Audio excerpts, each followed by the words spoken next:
Então, pessoal, avisou aqui que tá gravando. Então, vamos hoje para a nossa penúltima aula, a aula sobre as teorias éticas da modernidade.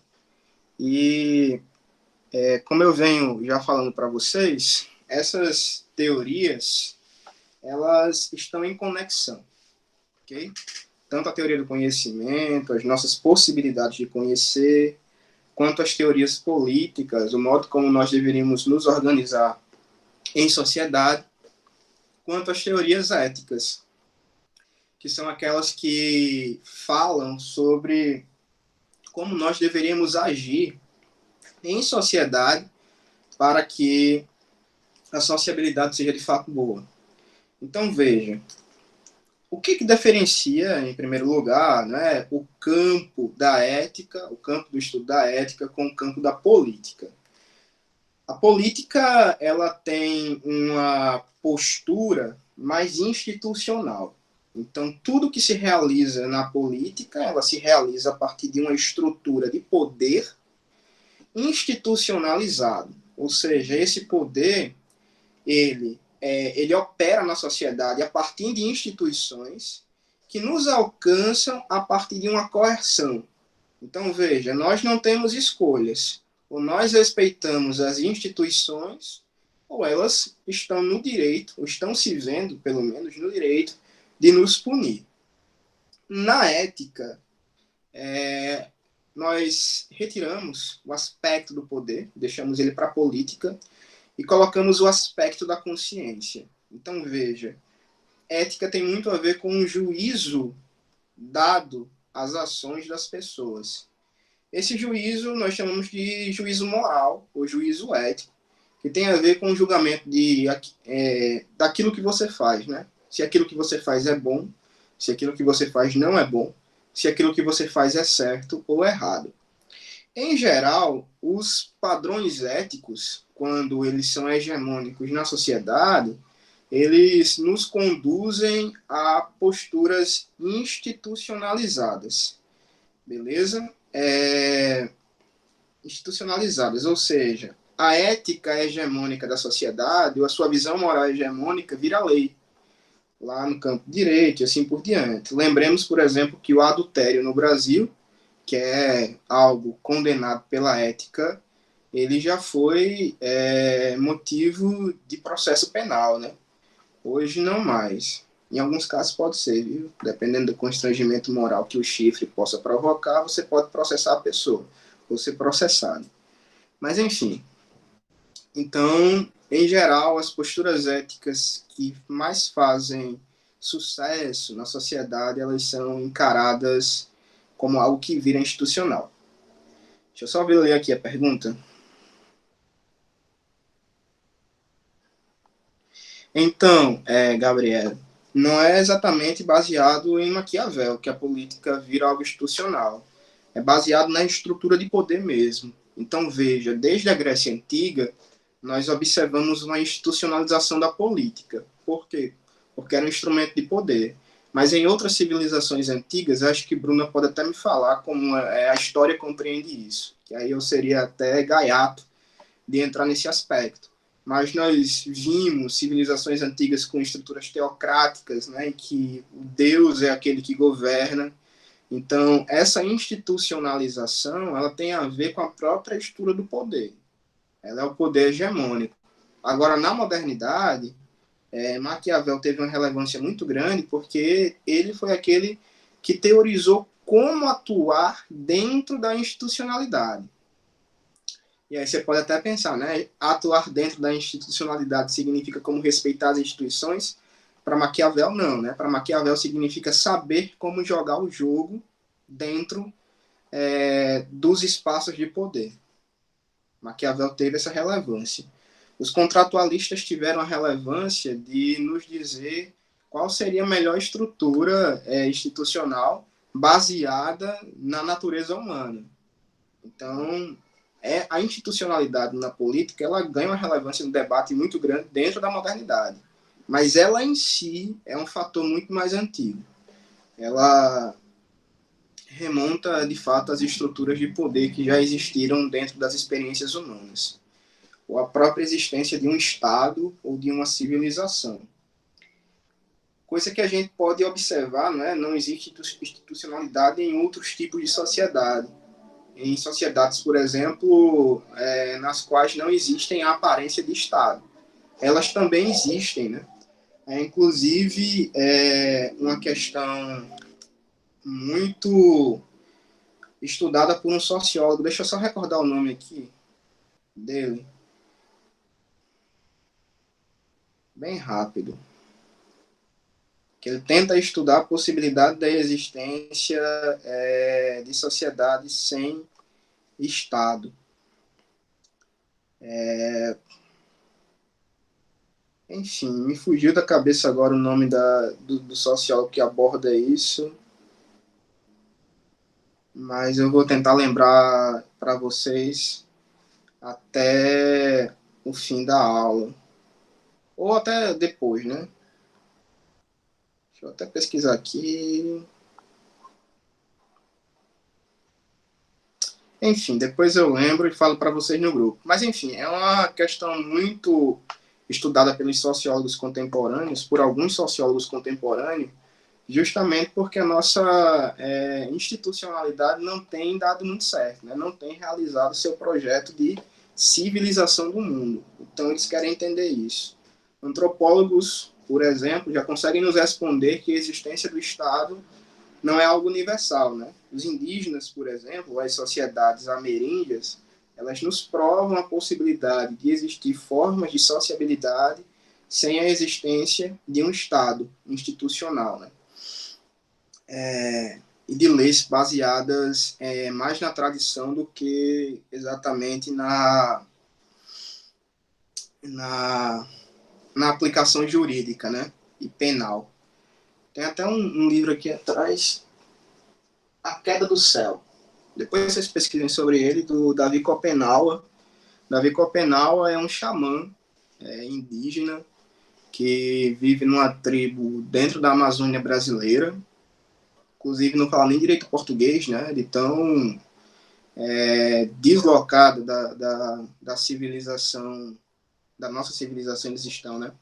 Só que alguns antropólogos foram estudar essa tribo lá no interior da Amazônia e desenvolveram um livro. No caso, esse antropólogo aqui em destaque, que é o Bruce Albert, ele escreveu esse livro que é, na verdade, os relatos do Davi Copenaua sobre a visão de mundo que os Copenaua têm, né? Então, é meio que a Bíblia deles, esse livro, né? O Bruce Albert, ele apenas escreveu o que lhe foi relatado. E aí é bem interessante, né? Dentro desse relato, o próprio Copenaua chega a dizer que tudo é política na existência humana. Tudo é política no sentido de que toda forma de sociabilidade está dentro de uma esfera de decisão. É Yanomami, né? Valeu, Bruno. É isso mesmo. Xamã Yanomami.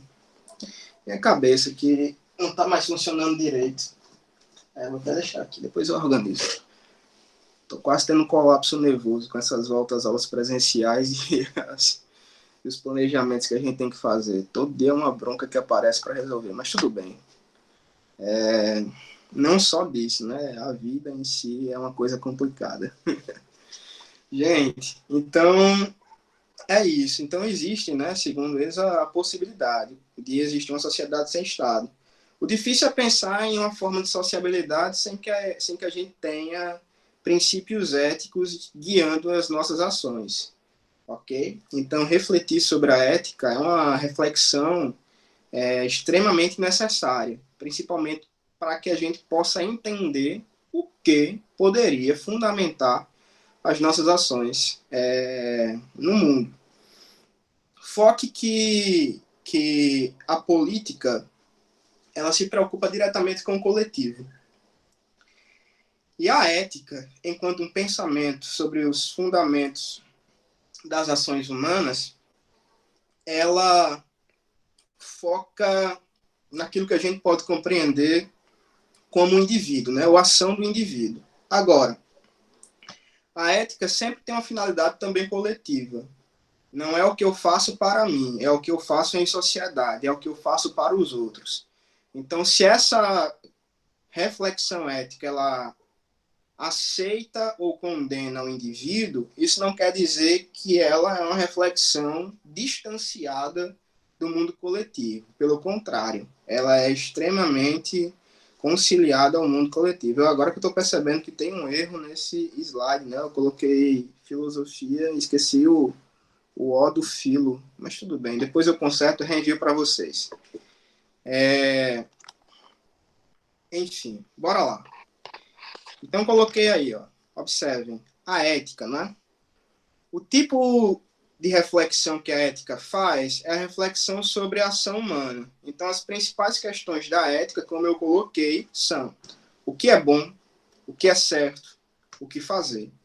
Esse tipo de reflexão, obviamente, é muito antiga e tem muito a ver no linguajar da filosofia antiga com o conceito de virtude. Então, por exemplo, desde Sócrates, de Platão, dos sofistas, nós vemos discussões sobre o que seria a pessoa virtuosa.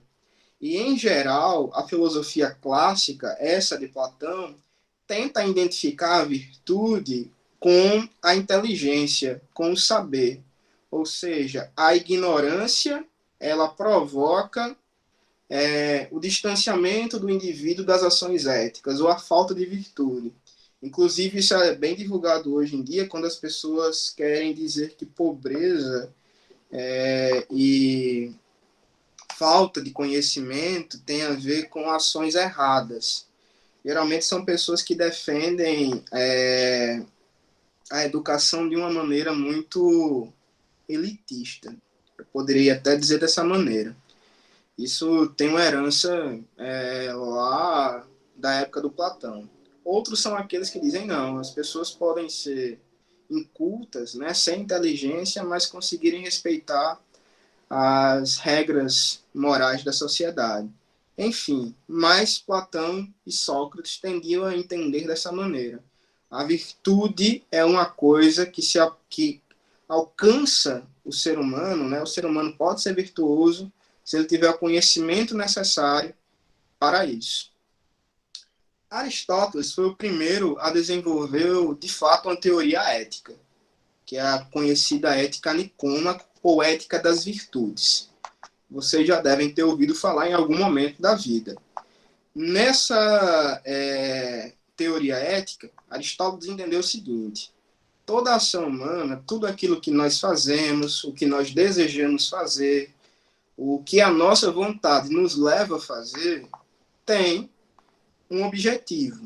Então, alguns entendem, inclusive, a ética aristotélica como sendo uma ética teleológica, uma ética baseada nos fins, nas finalidades. Tem um objetivo, e o objetivo de qualquer ser humano, concluiu Aristóteles, é alcançar a felicidade. E aí o que nós podemos teorizar, segundo ele, sobre o que fazer, não é isso que nos move naturalmente, porque a natureza ninguém muda, diria Aristóteles. E esse é um caminho interessante porque, de certo modo, ele estará sendo seguido por todos os outros filósofos que pensam na ação humana.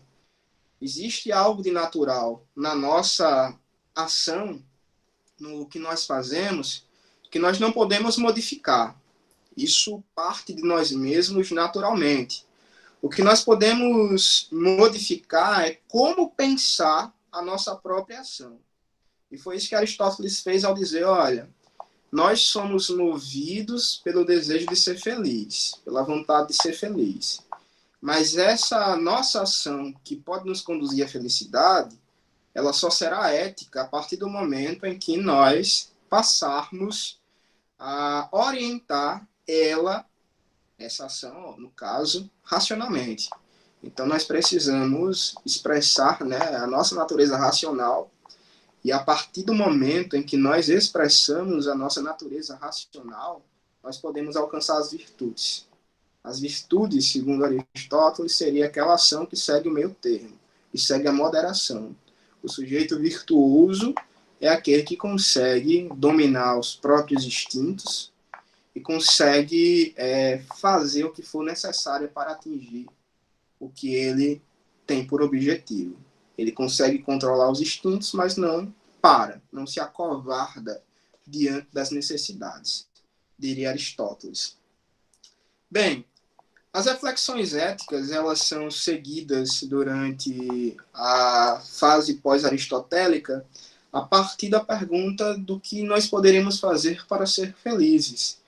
Ela foi, inclusive, a reflexão mais importante do período helenístico, também da filosofia romana, e também uma das reflexões mais importantes da filosofia da Idade Média.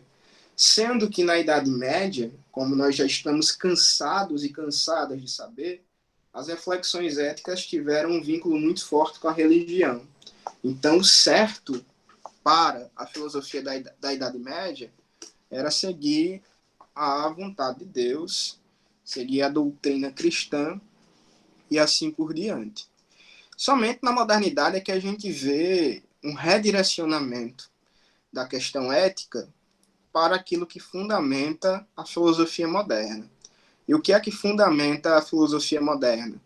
Vocês já também devem ter cansado de me ouvir falar que o que fundamenta a filosofia moderna são as reflexões sobre o sujeito e sobre a nossa racionalidade, expressando que nós estamos adotando a visão humana para as coisas, não mais a visão nem da natureza, nem de Deus, a visão humana, como nós enxergamos o mundo, questão do sujeito, e nós estamos também interpretando que esse sujeito pode ser controlado pela sua própria racionalidade, ou seja, através da razão e da ciência, nós seríamos capazes de fazer tudo o que nós queremos fazer. Essas contestações sobre a visão da racionalidade só aparecem com os críticos da modernidade. Por exemplo, o Nietzsche, que vai ser falado na semana que vem, ele criticou essa visão ao entender que a nossa racionalidade é apenas uma questão de linguagem, ou seja, é aquilo que nós adotamos como um símbolo, não é, para traduzir a realidade, e que na realidade essa linguagem ela mais nos escraviza do que nos liberta, nos torna livres. Então, enquanto os principais autores e teóricos da modernidade entendem a liberdade como sinônimo de autonomia da razão, os críticos da modernidade entendem que isso nos escraviza tal qual como a religião escravizou durante a Idade Média e assim por diante. Então, as principais questões são essas. O que é bom? O que é bom para um indivíduo ou é bom para todos? O que é certo? É certo para um indivíduo, é certo para uma cultura ou é certo para toda a humanidade? O que é que fundamenta o que é certo? O que nós devemos fazer, tanto para satisfazer a nossa própria consciência, quanto para fazer o que é certo em sociedade. Então, essas são questões que orientam as reflexões sobre a ética. E aí eu coloquei o seguinte no terceiro tópico. A ética é aquilo, né, que reflete sobre o fundamento da moral. Então, bora só separar esses dois termos antes da gente continuar, para que nós possamos não confundir as coisas. Ética é uma coisa, moral é outra, ok? Etimologicamente falando, a palavra ética vem do grego e a palavra moral era uma palavra estranha à língua grega. Ela surge com os latinos, surge com quem falava o latim. Enquanto a ética tem a ver mais com algo parecido com caráter, a moral tem a ver com costume, ok? Então, você pode até interpretar assim, o que é o caráter? É aquilo que eu sou, é aquilo que me define e é aquilo que fundamenta o que eu faço. E o que é a moral? O que é a moral? O que são os costumes? É aquilo que tradicionalmente é adotado como certo pelo nosso contexto social, ok? Então, digamos que a ética é o fundamento e a moralidade é aquilo que nós adotamos como certo. Toda moralidade, ela se fundamenta em alguma ideia, tem algum pressuposto. Então, nós podemos dizer que toda moralidade, todos os costumes adotados pelas distintas sociedades, elas se fundamentam em alguma reflexão ética, ok? Existem, obviamente, aquelas que não divulgam a sua reflexão, elas apenas se colocam como certo e pronto, e existem aquelas reflexões que são feitas de maneiras mais profundas e divulgadas, né? Mas, enfim, o que eu quero que vocês entendam é que a ética precede, ela vem antes da moralidade. Mas não vem antes no sentido cronológico, ela vem antes no sentido intelectual. Ela reflete sobre aquilo que deve fundamentar a nossa moralidade. Então, a ética seria uma coisa, inclusive, mais estática, né? As reflexões feitas pelo Aristóteles ainda podem ser feitas hoje em dia. Enquanto a moralidade é uma coisa mais dinâmica, ou seja, os costumes que nós adotamos hoje dentro da nossa sociedade são diferentes dos costumes adotados há anos atrás e possivelmente devem mudar em algum momento. Ou voltar àquilo que nós pensávamos antes. Hoje nós vemos, inclusive, uma volta muito forte dos costumes religiosos, que não estavam sendo tão aceitos assim ultimamente. Eram aceitos, sim, pelos grupos, né? Mas não tanto em sociedade. E hoje está voltando a ser. Como nós podemos ver uma mudança radical, aparecer um outro tipo de costume adotado pela sociedade que nós não temos nem como pensar em qual pode ser. Inclusive, hoje eu vi uma frase que foi o slogan das Jornadas de Junho, as Jornadas de Junho original, aqueles protestos que aconteceram na França em 1968. E uma das pautas principais era da liberdade sexual para os jovens universitários. E a frase é assim, né? Sejamos realistas, exijamos o impossível. Que é uma frase muito dialética, né? Ela tem a ver justamente com isso, com a demolição do passado e a invenção de uma coisa exatamente ou completamente nova. Sejamos realistas, exijamos o impossível, aquilo que não está ao nosso alcance, né? Mas que a gente pode provocar. E aqueles protestos, apesar de ter um cunho mais político, eles tentavam conciliar também com questões éticas, né? Para quem não conhece essa história, busque conhecer depois, que é interessante. E eles tinham uma reflexão ética por trás justamente por isso, né? Vamos mudar os nossos costumes e fazer de nós mais humanos, segundo a concepção também que eles tinham. Enfim, vocês estão conseguindo entender? Conseguiram captar a diferença do termo ética para o termo moral?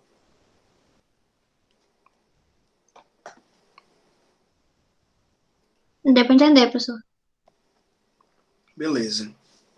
Inclusive, gente, vocês podem entender a ética, inclusive, dentro das reflexões filosóficas, como a filosofia da moral. Beleza? Então, bora lá. Dentro da modernidade, a ética cristã ela era adotada quase que sem contestação. Porque apesar do pensamento ter se secularizado, ainda não havia se passado a pensar sobre aquilo que fundamentam os nossos costumes. Por quê? Porque a maior parte desses filósofos viviam em sociedades cristãs, entendiam que o cristianismo também era um fundamento civilizatório, se não o católico, mas o cristianismo protestante, e enquanto fundamento da civilização, ele apresentava, né, os costumes a serem adotados para que a gente pudesse fazer o que é bom. Então, por exemplo, quais são os fundamentos éticos propostos pela doutrina cristã? Um deles é o amor, né, o amor-caridade, o respeito ao próximo e assim por diante. Que, inclusive, até hoje em dia são muito adotados pela nossa sociedade e de bom grado, né, porque são, em teoria, coisas interessantíssimas. Entrou um mosquito aqui no meu quarto e eu tô olhando para ver se ele vem me picar. Opa, acho que vocês viram agora. Coisas que acontecem no home office. Gente, então não era tão debatido naquela época aquilo que estava baseando, né? Aquilo que estava o que deveria fundamentar os costumes. Até que o nosso amigo Hume, aquele da teoria do conhecimento, aquele que eu chamei de empirista radical, aquele que eu apresentei para vocês como alguém que, dentro do pensamento da modernidade, foi um dos mais rejeitados pelas instituições, justamente porque foi o primeiro que fez desenvolver um pensamento filosófico declaradamente ateu, né, contestatório à religião. Descartes, por exemplo, ele desenvolve um pensamento que distancia o pensamento humano de Deus. Só que depois ele vai lá e coloca Deus como sendo o fundamento comprobatório da verdade. Então tinha Deus ainda ali. John Locke, por exemplo, ele faz um pensamento também que todo conhecimento humano não se fundamenta na revelação, nem na natureza, mas naquilo que a gente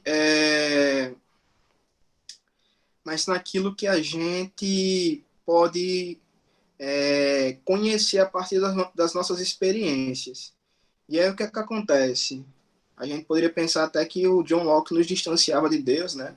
Por causa disso, mas não. Na realidade, o Locke diz, é o seguinte, quem comprova o mundo real, a existência real, a universalidade, também é Deus. Então, os filósofos até então tinham colocado Deus ainda como um parâmetro a ser seguido. O Hume, ele foi o primeiro a contestar isso e, ao contestar, precisar desenvolver uma perspectiva ética, que não é uma das mais estudadas, diga-se de passagem.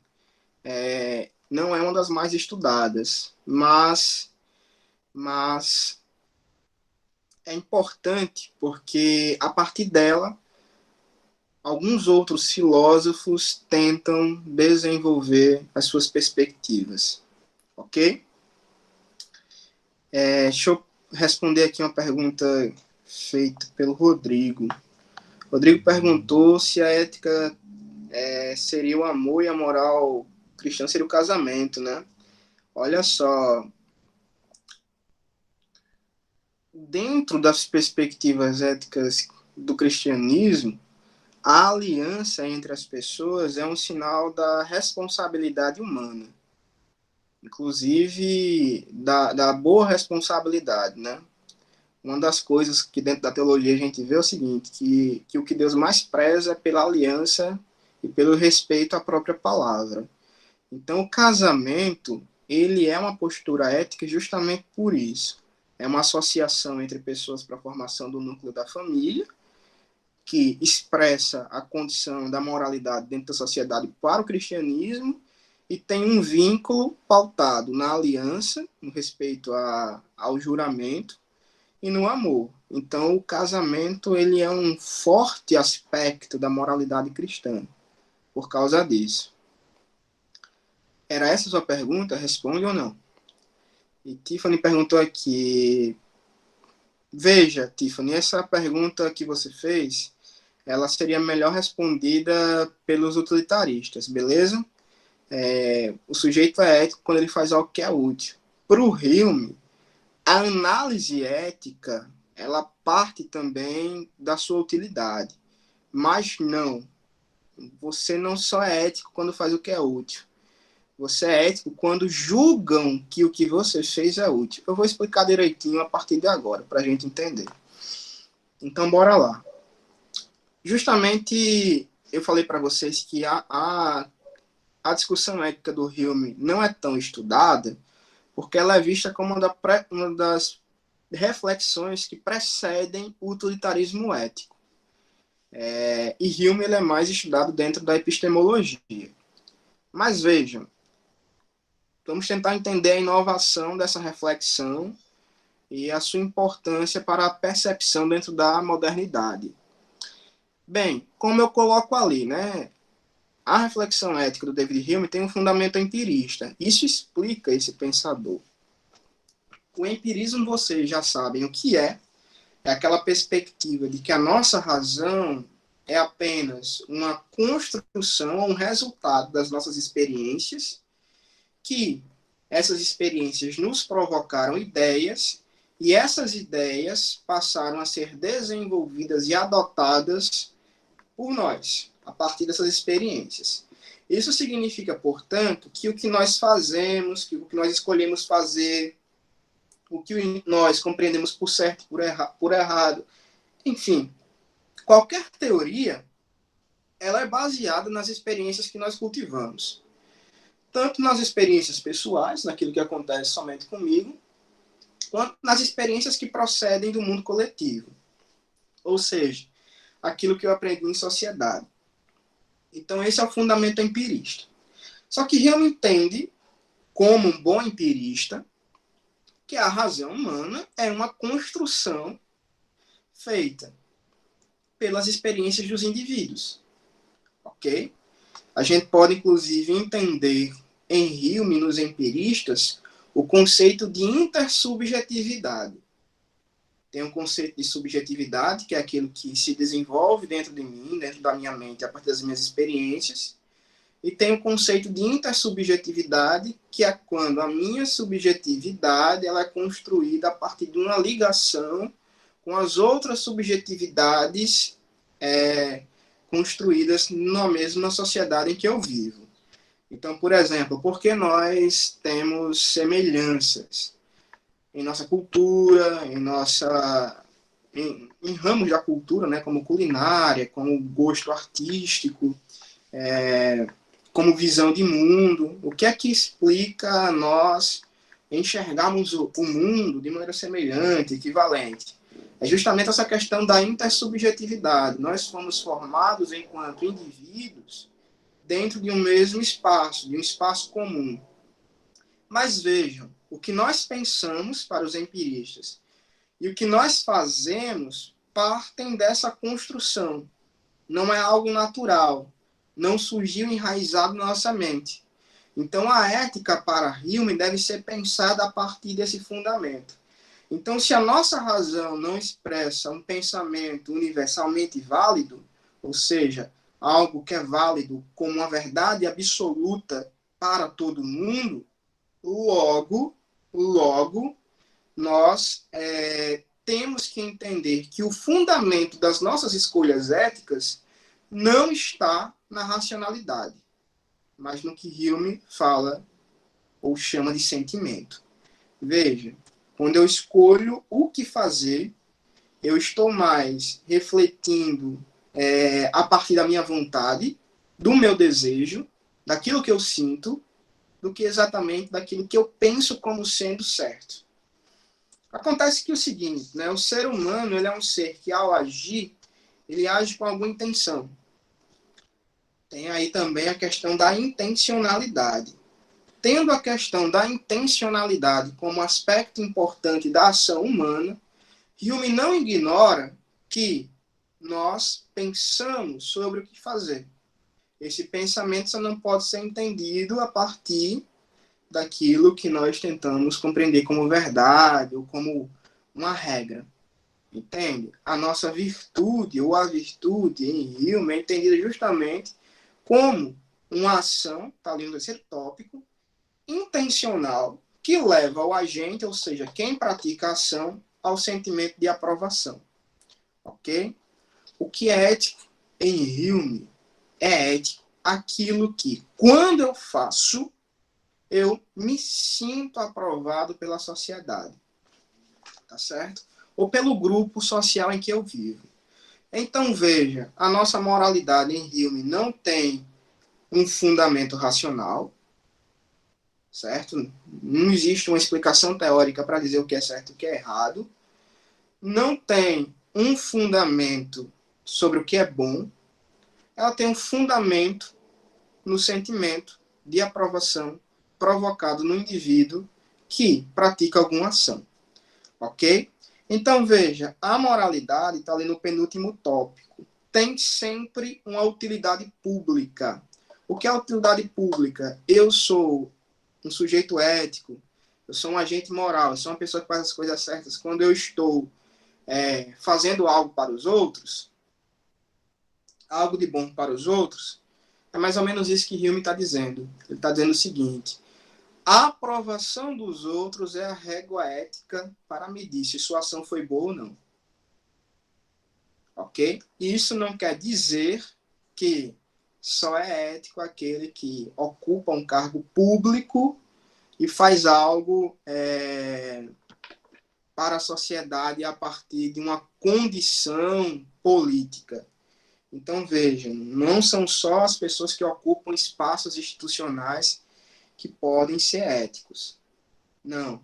É sempre ético aquele que, fazendo algo para os outros, para a coletividade, ele recebe aprovação. Ok? E o que eu faço com a minha consciência? Aí é uma questão subjetiva sua. E se o que eu fizer não for aprovado pela sociedade? Possivelmente você vai ser condenado por eles como antiético. Uma das coisas que o Hume coloca dentro do juízo ético é justamente essa. Nós, enquanto agentes, não podemos definir se o que eu faço é ético ou não. Se o que eu faço é certo ou não. O juízo de valor, que é o juízo da ética, ele depende do espectador, ou seja, de quem está observando o que eu faço e de quem está sofrendo as consequências daquilo que eu faço. Ok? Então, quem pode enunciar um juízo ético, um juízo sobre a ação, é quem vê o agente fazendo de fora. Não eu, que estou, por exemplo, fazendo algo, posso dizer que o que eu faço está sendo certo. Ok? É sempre uma avaliação pública. Tem utilidade para os outros e é analisado pelos outros. Mas o que fundamenta o que eu faço internamente é o que eu sinto. Certo? E isso eu vou compreender como legal, ou eu vou procurar fazer aquilo que, potencialmente falando, pode me gerar o sentimento de aprovação. Qual é o papel da razão nisso tudo, né? Lembrem-se que os empiristas, apesar de dizer que a razão ela é desenvolvida, né, a partir das nossas experiências, eles não dizem que ela não existe. Eles consideram como existente. Beleza? O papel da razão, nesse sentido, é tentar julgar os efeitos dos atos. Como eu falei, a virtude em Hume pressupõe que a nossa ação é intencional. Se eu faço algo, eu faço porque eu quero. Então, quando eu estou para fazer algo, estou de frente a um dilema, eu também posso tentar pressupor quais os efeitos daquilo pode provocar. Ok? Eu posso antecipar os atos ou as consequências. Vai corresponder com os fatos? Não. Ok? Não vai corresponder com os fatos. Ou não necessariamente. Mas eu posso tentar pensar nisso. Então, o papel da razão na ética, para Hume, é justamente esse. Tentar julgar os efeitos dos atos. Aí eu posso pensar e ordenar o que eu vou fazer, como eu posso julgar o que outra pessoa faz. Acontece o seguinte: a razão, enquanto um pensamento provocado a partir de ideias existentes em nossa mente, com base em nossas experiências, ela só consegue julgar atos e fatos. Mas o juízo ético é um juízo de quê? Não é um juízo de fato, é um juízo de valor. Essa é a complicação. Então, os valores da ética, eles se pautam na utilidade, para Hume, na utilidade pública da ação das pessoas. Mas o julgamento é sempre um julgamento do que foi feito, do ato. Então, por exemplo, fulano de tal distribuiu cestas básicas em sua comunidade. Nós vamos julgar os atos. Os atos são atos interessantes porque provocaram coisas boas, tiraram pessoas da fome. A razão nos proporciona apenas isso, julgar o ato e o fato. Mas aquela pessoa fez determinadas coisas ou entregou essas cestas tanto para se sentir um sujeito aprovado pela sociedade, quanto para ser votado nas eleições municipais de 2020. Então, a intenção dele era uma intenção extremamente egoísta. Consideramos o ato dele ético ou não? Como a nossa razão diria Hume, só julga fatos, então aquele ato foi ético. Ainda que a intenção dele não tenha sido. Tenha sido uma intenção, como é que eu posso dizer? De momento. Beleza? Então, como é que a gente entende a ética internamente, né? Internamente. A gente entende com base na necessidade desse sentimento de aprovação. Beleza? Como é que a gente entende externamente a ética? Com base na utilidade do ato. Então, o que é certo e o que é errado dentro da reflexão de Hume? Bem, é isso mesmo. Hume não reflete sobre o que é certo e o que é errado. Ele reflete apenas sobre as condições sociais das ações. Ok? Deu para entender?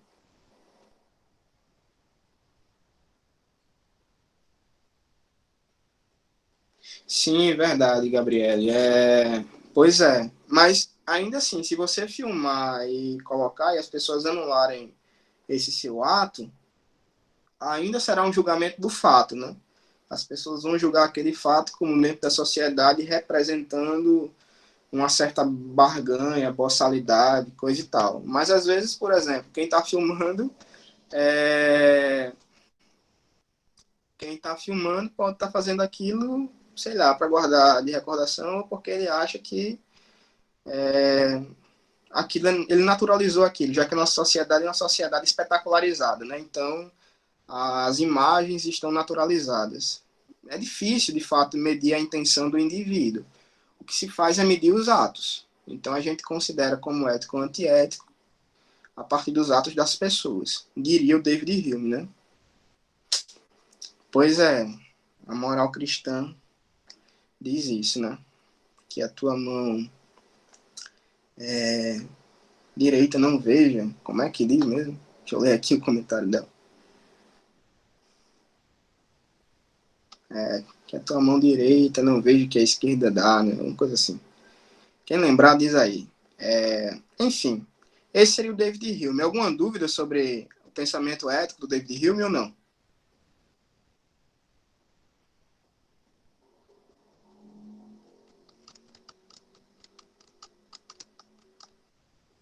Tudo ok? Beleza.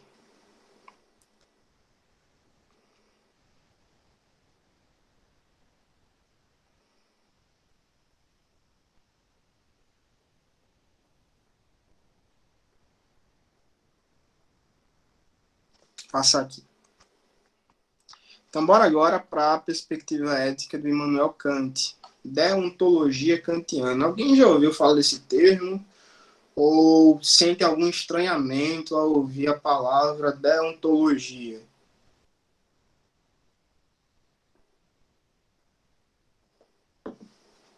Não? Pronto. Deontologia tem a ver justamente com um certo estudo sobre a natureza do dever, ou da regra, ou até mesmo um estudo sobre o dever, né? Enfim, a ética kantiana é uma ética que enfatiza muito o dever ético, o cumprimento da regra, e não exatamente as motivações nem as intenções do agente ético. Para Kant, a ética, não é, ou a moralidade é um tipo de lei registrada na mente das pessoas que devem ser respeitadas. Bem espírito iluminista e científico, né, da modernidade. Veja, no campo da sociedade, das instituições, nós somos julgados fazendo o que é certo quando nós obedecemos às regras, ok? Geralmente existe uma coerção na sociedade que nos impõe penas, penalidades, para que a gente sinta medo, ou pelo menos tenhamos uma postura socioeducativa, que é o que eles dizem, né? Para que a gente respeite as regras. Mas, enfim, nós somos avaliados em sociedade a partir do cumprimento das regras. O Kant foi uma das pessoas que pensou dessa maneira no sentido da subjetividade e da ética. Lembrem-se, ética tem a ver com a reflexão sobre a nossa ação e sobre a moralidade adotada, ou seja, sobre os costumes, se os costumes são bons ou não. Ética não tem a ver com aquilo que a sociedade nos impõe institucionalmente falando. Apesar de que a moralidade também é uma imposição da sociedade, haja vista, nós somos julgados por ela o tempo todo. Enfim, o que Kant quis enfatizar foi: existe uma lei moral universal que está dentro dos indivíduos, e os indivíduos vão se sentir de consciência limpa e vão também fazer o que é certo a partir do momento em que eles respeitarem essa lei.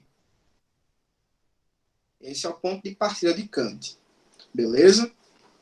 Bem, lembram lá dos estudos epistemológicos sobre Kant, que eu falei para vocês que ele estuda uma certa razão pura, que tem por base dois princípios, né? O princípio do entendimento e o princípio da sensibilidade, ou seja, nós temos condições naturais para conhecer as coisas, mas essas condições naturais, elas só são utilizadas quando nós temos contatos com o mundo a partir das nossas experiências.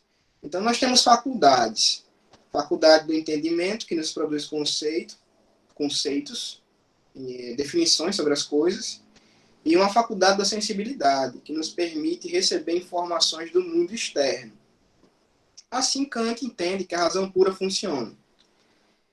Só que Kant foi muito criticado quando escreveu esse livro, e ele mesmo percebeu, através dessas críticas, que precisava analisar um outro aspecto da vida humana, o que ele chamou de razão prática. O que é a razão prática? A razão prática é aquilo que define ou que deve fundamentar as nossas ações no mundo, sabendo que existem ações que são éticas, ou seja, certas, e existem ações que são antiéticas, ou seja, erradas.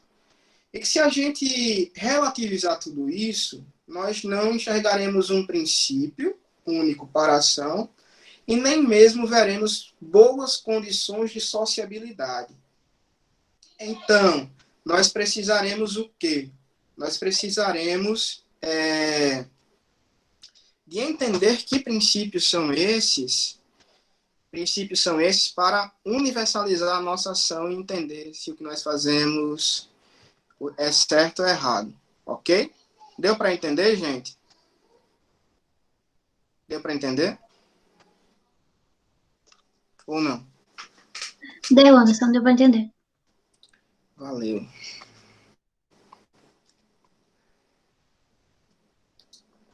Então, olha só. Lembra que o David Hume tenha dito que nós agimos por uma aprovação, pelo nosso desejo, é isso que fundamentaria a nossa relação com a ética? O Kant diz o seguinte: o ser humano, na verdade, age por princípios. Ele age a partir de princípios. Então, nós mesmos, dentro disso que Hume chamaria de intencionalidade, refletimos sobre aquilo que deve fundamentar o nosso agir, a nossa ação. Nós refletimos sobre aquilo que deve ser certo e o que não deve ser errado. Acontece que, nessa reflexão, nós podemos pensar de duas formas: pela utilidade da ação ou pelo respeito à regra. Ok? Então, Kant diz o seguinte: toda a vida que um ser humano vai agir, ele age a partir de imperativos. O que é um imperativo? É uma máxima, é um mandamento. E ele define duas classes de imperativos. A primeira, que eu não coloquei aí nesse slide, porque, enfim, é a menos importante, é do imperativo hipotético. E a segunda classe é do imperativo categórico. O que seria um imperativo hipotético? É aquele mandamento que se baseia na partícula se. Se eu fizer isso, pode ser que aconteça tal coisa. Mas se eu fizer aquilo, talvez aconteça outra coisa. Veja que nesse caso, a mente humana está raciocinando ou calculando as consequências de sua ação. Ok? Por exemplo, se eu fizer algo de errado, mas não for visto por ninguém, então posso fazer, já que eu não vou ser reprovado. Mas se eu fizer algo de errado e for visto por alguém, aí eu não faço, porque eu vou ser reprovado. Kant diz o seguinte, que quem pensa dessa maneira desrespeita as regras, ou desrespeita o que ele chamaria de agir ético. Nesse caso, nós deveríamos entender da seguinte maneira, pensar a partir desse cálculo já expressa uma conduta antiética. Por quê? Porque nós estaremos entendendo que em certos momentos fazer algo que é errado é possível. Só que se todo mundo começar a fazer algo que for errado, a sociedade vai de mal a pior. A convivência humana vai de mal a pior. E o que é certo? O que é certo também é algo que se baseia em algum princípio. E que princípio é esse? Aí Kant volta, não é, ao auge da representação iluminista e diz o princípio é a própria racionalidade humana. O ser humano é um ser racional, e enquanto ser racional, ele tem cravado em sua mente aquilo que ele sabe, o que é certo e o que é errado. Isso se chama autonomia da razão. Aí você pode pensar, poxa vida, até hoje eu não consegui responder para mim mesmo se algumas coisas são certas ou são erradas. Onde é que eu encontro o manual do usuário, né? O manual da vida? Os cristãos diriam que o manual da vida é a Bíblia, né? Mas e quem não é cristão? Onde está o manual da vida? Qual é o manual da vida? Entende? Eu até hoje também, mesmo sendo educado dentro do cristianismo, procuro saber qual é o manual da vida. Qual é o manual da vida? Onde tem dizendo o que é para a gente fazer, o que não é para a gente fazer? E aí Kant diria o seguinte, veja, isso denotaria uma pessoa que não alcançou a autonomia ainda. Porque se você quiser saber o que é certo e o que não é, você só precisa seguir o imperativo categórico. Largue o hipotético de lado e vá para o categórico. Enquanto o hipotético pergunta sobre o se, não é? O categórico diz o que deve ser feito. Por isso, deontologia, dever. Nós devemos fazer tal coisa. Quando a gente deve fazer algo, nós estamos praticando uma ação por ela mesma. Nós não estamos procurando uma recompensa. Nós estamos apenas respeitando o que é certo. Retomo, então, a pergunta. Como saber o que é certo? Kant diria o seguinte, né? Faça-se ou siga a seguinte máxima. Busque fazer com que a sua ação seja universal. Aí você pergunta, o que significa isso? Dizer que a gente deve buscar que os nossos atos sejam universais. Significa justamente dizer que nós devemos procurar agir de um modo em que, se todas as pessoas fizessem a mesma coisa, o mundo continuaria bom. Esse é o cálculo do ser humano para saber se sua ação é correta ou não. Se ela se baseia no princípio da racionalidade ou não. Se eu fizer isso e todo mundo também fizer, o mundo vai ficar bom ou vai ficar ruim? Se a gente fizer esse cálculo e perceber que o mundo vai ficar bom, então a gente deve considerar essa ação como ética. Então respeite essa ação. Ela é algo que é imposta pela lei da razão. Se a gente fizer o cálculo e dizer, não, se todo mundo começar a fazer isso, não vai ficar legal, então possivelmente, nós não teríamos um mundo interessante e essa ação não respeita a lei moral. Ela é uma ação antiética. As pessoas então olham para Kant e dizem que Kant foi um sujeito que interpretou a ética no sentido mais formal do que da ação propriamente dita. Formal no sentido de dizer que ele estabelece uma forma correta para agir sem refletir nas condições dos seres humanos ou dos atos. Como assim condições? Em geral, mentira ou mentir é considerado como um ato antiético, como um ato imoral. Vocês concordam ou discordam? Que mentir é Concordo. considerado... Pois é. Sim. Só que, veja, em determinadas condições, algumas pessoas entendem que mentir é uma questão correta. Como, por exemplo,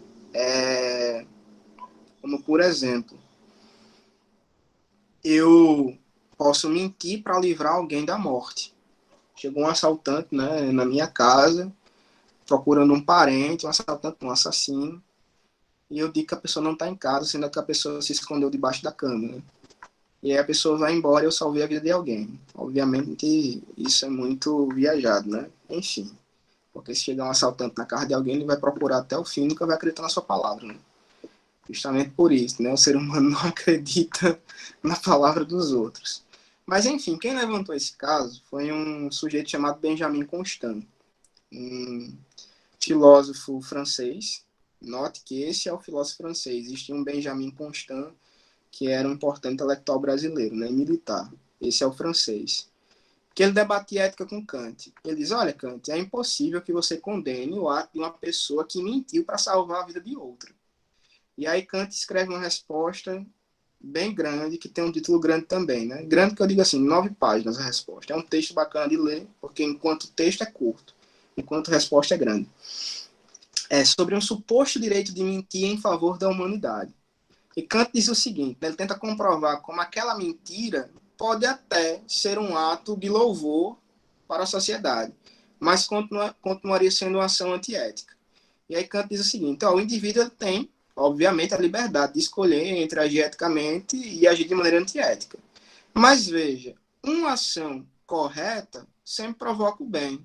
E quando uma ação correta pode sugerir um mal, como o assassinato de outra pessoa, quem é condenado por fazer o mal é quem praticou a ação. Então, veja, se eu falar a verdade, eu não fui o responsável por aquilo, porque eu fiz o que é ético, eu fiz o que é certo. Quem praticou o assassinato é que foi antiético, diria Kant, né? Ética é uma coisa que se restringe ao indivíduo que respeita a lei moral. Se todos os indivíduos respeitassem a lei moral, eu não precisaria nem me questionar se a mentira levaria uma pessoa à morte ou não, porque as outras pessoas não assassinariam as outras. Entende? Por quê? Porque matar o outro também é uma coisa antiética.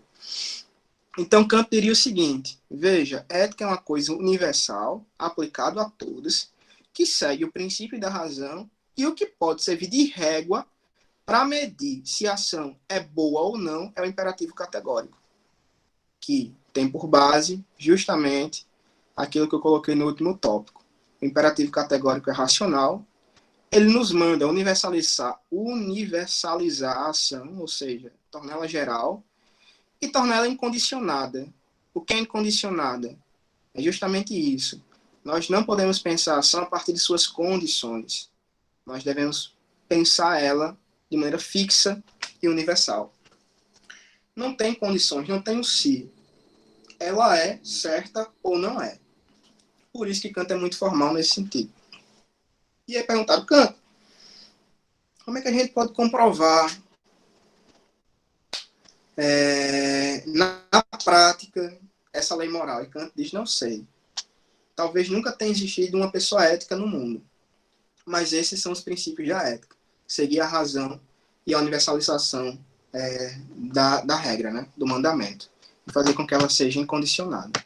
Bem, era isso que Kant diria. Deu para entender, gente?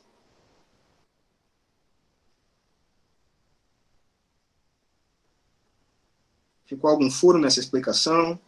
Alguma coisa que vocês não conseguiram pegar? Então, mesmo numa situação assim, como a negócio da morte, né? A mentira ainda seria antiética. Só que é uma escolha sua poder ir por esse caminho, uma coisa Isso. assim. Isso. Kant diria o seguinte, você pode escolher ser antiético, mas isso não vai salvar você dizendo que você foi ético por mentir naquela situação, não. Você pode ter praticado uma ação antiética por um motivo nobre, mas esse motivo nobre não faz da sua ação ser uma ação ética. E nem tente fazer isso sempre, porque se você universalizar a mentira, vai dar merda para todo mundo. Kant diria nesse sentido. Agora, você é livre para escolher o que fazer. Ou seja, professor, uma ação não anula a outra. Exato. Ok, só para ter essa dúvida mesmo. Obrigado. É isso. E você também não pode basear a sua ação em uma outra, né? Não é porque o cara está fazendo o que é errado que você também deve fazer. Nesse sentido, né? Professor, Oi. é por isso também que esses julgamentos, eu sei que provavelmente quando se trata de algo jurídico, como um processo judicial, alguma coisa do tipo, deve ser bem mais pontual, bem mais em Uhum. regras, legislação e tal, mas eu acho que também por isso que esses processos de crimes morais, etc., eles rolam por tanto tempo, porque Sim. deve ser uma discussão tão extensa, de, mas eu menti por causa disso, mas eu omiti isso por causa daquilo outro. Sim, exatamente. Inclusive, Kant, ele é um dos grandes fundamentos do direito contemporâneo. Não sei se alguém aqui vai querer estudar direito, mas se for, vai ler um teórico chamado Hans Kelsen. Kelsen era um neocantiano. E aí ele pensava justamente nesse sentido. O direito deve ser estruturado de uma maneira de respeito à regra. Pronto, o que está na lei foi respeitado? Foi. Então, a pessoa está livre. Não foi respeitado, descumpriu a regra, está condenado. Hans Kelsen se baseia em Kant para desenvolver a sua teoria do direito, justamente nesse sentido. Agora, de fato, quando você vai processar alguém por uma questão moral, as condicionantes da ação são mais difíceis de ser explicadas. Porque como é que a gente vai fundamentar algo que está inscrito na razão humana? Não vem no manual, não é? Depende, então, de como a sociedade está lendo aquilo naquele momento.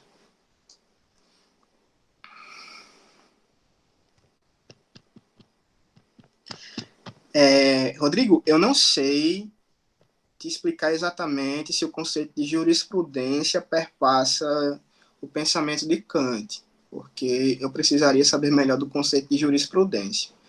Eu conheço de maneira leiga, né? Bem leiga mesmo. Ou seja, jurisprudência é aquilo que a gente pode falar e depois, se passa o conceito, se passa a jurisprudência, a gente não pode, né?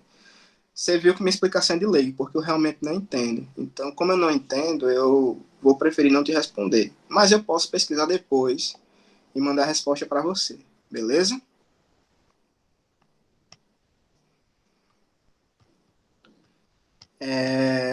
Mais alguma questão, gente, sobre Kant? Leiam esse cara, ele é massa. Tem um vídeo do Clóvis de Barros, né, dizendo assim, deixe de ser tosquinho, né, vale Kant. Todo mundo já deve ter visto esse vídeo. Enfim. Mais alguma questão? Podemos passar.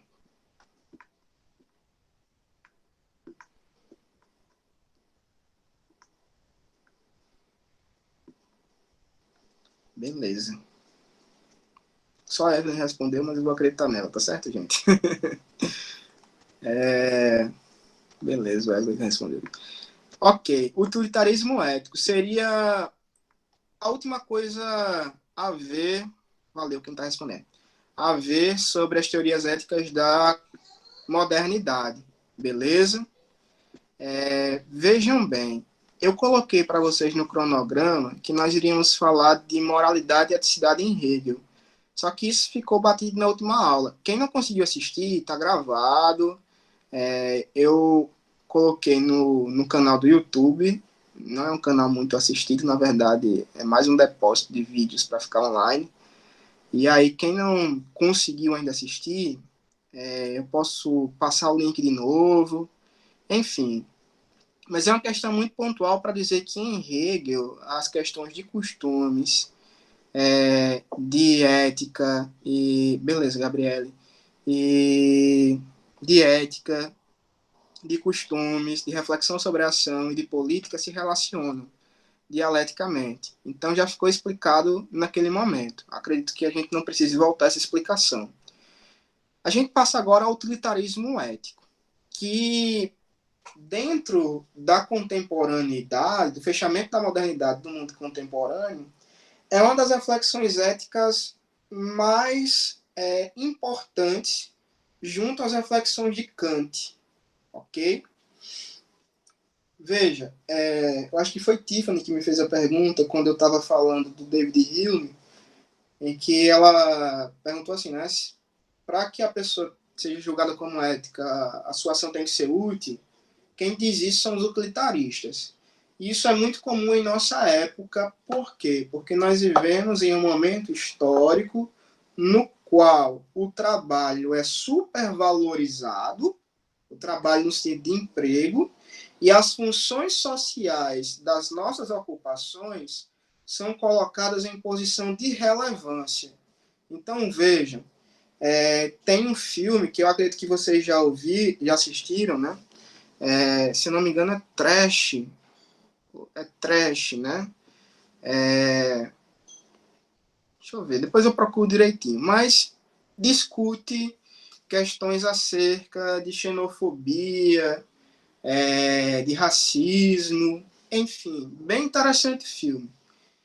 E nesse filme, nós temos, assim, uma espécie de relato sobre como as pessoas podem ser más ou podem internalizar preconceitos e fazer coisas ruins, mas em determinados momentos elas também podem fazer coisas boas, justamente pela utilidade da ação delas.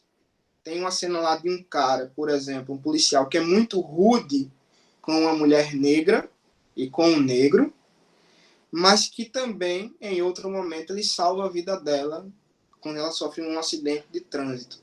Então, nós meio que analisamos o ser humano hoje em dia com uma certa questão de ambiguidade, não é? A pessoa não é boa ou não é ruim, ela é os dois, dependendo do seu momento, dependendo da sua ação. Uma pessoa geralmente considerada boa pode errar. Pronto, Sociedade dos Poetas Mortos também aborda isso, né? Fica aí a dica para quem não assistiu e para quem viu assistir de novo, que é um filme muito bom. Nesse momento de quarentena, né? Fiquem mais em casa, assistam filmes e é isso. Saiam somente se for seguro ou necessário.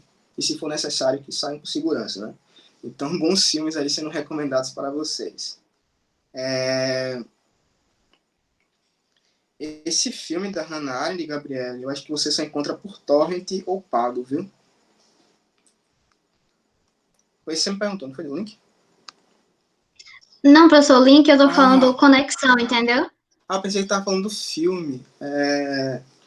Veja, tem sim. Tem sim. É porque você citou o nome Hannah Arendt, eu falando de filme, eu pensei que era o filme da Hannah Arendt. que é justamente o recorte histórico da época em que ele desenvolve esse conceito de banalidade do mal. Mas tem sim, a Hannah Arendt, ela meio que segue uma visão liberal do mundo. E eu posso entender o utilitarismo ético como se fosse justamente a teoria ética do liberalismo. O liberalismo é uma questão mais política, né? Que também tem um fundamento moral, no sentido de que a gente precisa preservar as liberdades individuais, ou respeito às pessoas. Mas o utilitarismo seria justamente essa forma ética do liberalismo.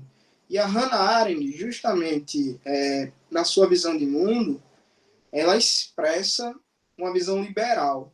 A partir do momento em que ela se revolta contra toda forma de totalitarismo e defende as liberdades individuais como sendo pressuposto ético da nossa sociedade. E quando ela de banalidade do mal, ela justamente está fazendo isso. Está dizendo, olha, o ser humano banalizou o mal a partir do momento em que ações ruins foram institucionalizadas e as pessoas passaram a agir de maneira antiética apenas por uma visão operacional, ou seja, elas abdicaram de sua razão, de pensar sobre o que fazer e passaram apenas a seguir as imposições totalitárias para, sei lá, ter o que comer, para ter um emprego, para ter a aceitação da sociedade. Ou seja, A banalidade do mal em Hannah Arendt é justamente isso. Você abdicar do pensamento crítico e fazer apenas uma ação com base em uma certa operacionalidade.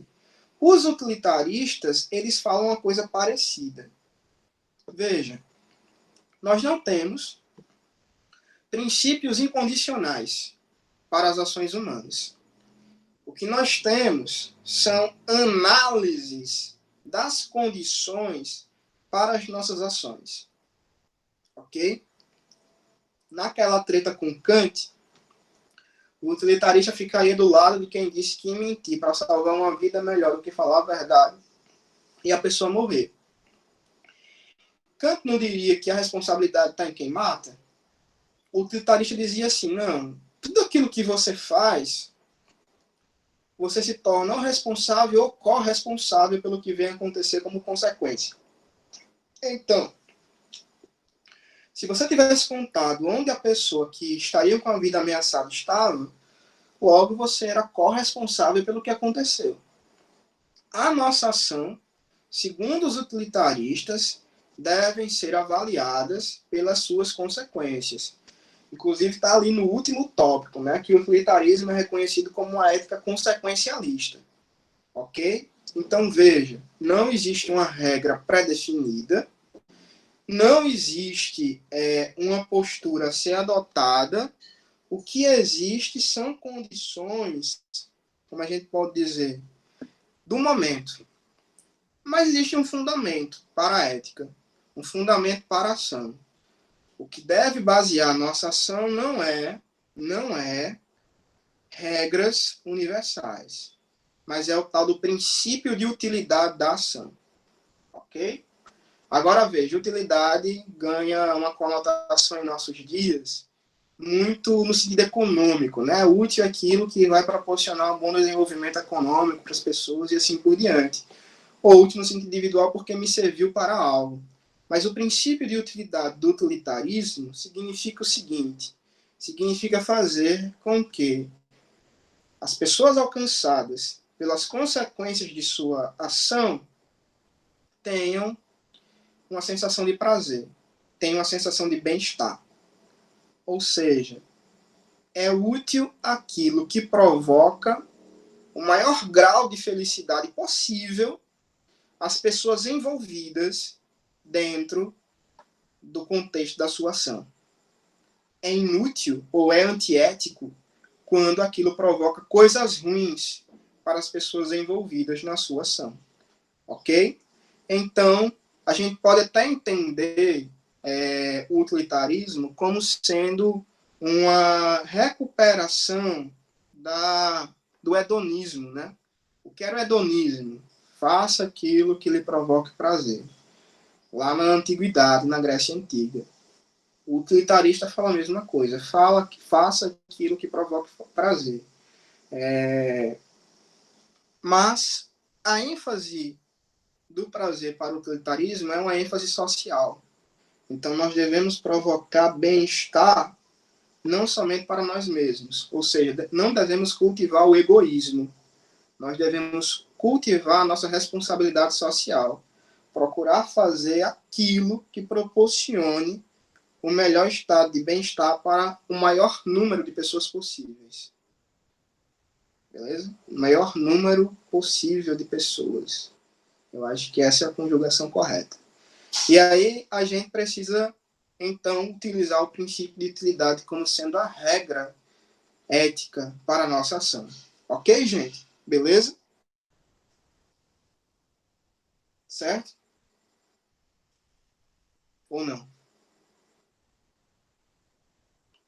Deu pra entender, sim. Deu para entender, né? Eu coloquei ali em cima que essa teoria ética está no contexto da Revolução Industrial, justamente porque a Revolução Industrial expressa esse ideal moderno de criar um tipo de civilização que vai proporcionar o bem-estar para todo mundo, né? A partir da ciência, da tecnologia, a partir do emprego e assim por diante. Então, nota-se que esse princípio de utilidade está exatamente em conexão com o seu contexto histórico. Mas a gente também não pode dizer que eles pensavam numa questão de mercado. Por exemplo, o John Stuart Mill, que foi o responsável por desenvolver a palavra utilitarismo, ele escreveu e publicou um livro chamado Utilitarismo, que é sobre o princípio de utilidade, um conceito que já existia em Bentham.